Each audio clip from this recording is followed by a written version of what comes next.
सबसे अधिक त्यागी कौन? वीरवर नाम का एक राजा मदनपुर नगर में शासन करता था। उसके ही राज्य में हिरण्यदत्त नाम का एक व्यापारी था। व्यापारी की एक रूपवती कन्या थी जिसका नाम मदन सेना था। उसी नगर में धर्मदत्त नाम का एक और व्यापारी रहता था जिसके पुत्र का नाम सोमदत्त था। एक दिन सोमदत्त अपने मित्रों के साथ नगर बाग में विचरण कर रहा था। उसी समय मदन सेना अपनी सखियों के साथ बाग में आई। मदन सेना का रूप देखकर सोमदत्त उस पर मोहित हो गया। घर वापस जाने के बाद भी वह उसके बारे में ही सोचता रहा। उसे सारी रात नींद नहीं आई। अगले दिन वह फिर बाग में पहुंचा। बाग में मदन सेना अकेली बैठी हुई थी। सोमदत्त उसके पास गया और अपना प्रेम व्यक्त करते हुए बोला, सुंदरी, मैं तुम्हारे प्रेम करता हूँ। तुम्हारा प्रेम मुझे ना मिला तो मैं जीवित नहीं रहूँगा। मदन सेना का कुछ ही दिनों में विवाह होने वाला था। उसने सोमदत्त को अपने विवाह के बारे में बताते हुए कहा, 5 दिन बाद मेरा विवाह होने वाला है। मैं तुम्हारा प्रेम स्वीकार नहीं कर सकती।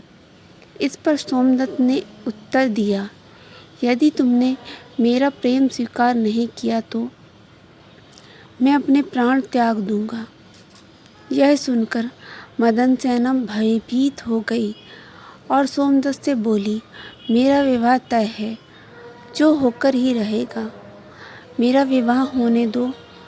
अपने पति के पहले मैं तुमसे मिलने आऊँगी। सोमदत्त मान गया और अपने घर लौट गया।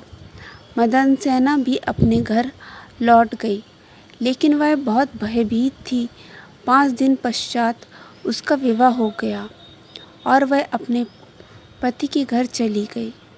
पति से जब उसकी भेंट हुई तो वह बहुत उदास थी। पति ने कारण पूछा तो उसने सारा वृतांत सुना दिया। सारी बात जानकर पति ने सोचा कि जब मदन सेना ने वचन दिया है तो वह सोमदत्त से मिलने जाएगी ही। उसे रोकने का कोई औचित्य नहीं है। इसलिए उसने मदन सेना को सोमदत्त के पास जाने की अनुमति दे दी। मदन सेना सुंदर वस्त्र और आभूषण पहनकर और श्रृंगार करके सोमदत्त से मिलने चल पड़ी। रास्ते में उसका सामना एक चोर से हुआ। चोर उसे देखकर उस पर आसक्त हो गया। उसने मदन सेना का आंचल पकड़ लिया। मदन सेना उससे निवेदन करते हुए बोली, मुझे छोड़ दो, चाहे तो मेरे सारे गहने ले लो। चोर ने उससे कहा कि वह उस पर मोहित है, उससे प्रेम करने लगा है।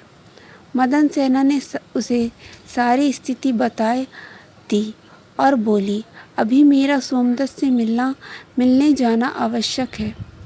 उससे मिलकर मैं तुम्हारे पास आऊँगी। चोर ने उसे जाने दिया। मदन सेना सोमदत्त के पास चली गई। सोमदत्त उसे देखकर बहुत खुश हुआ।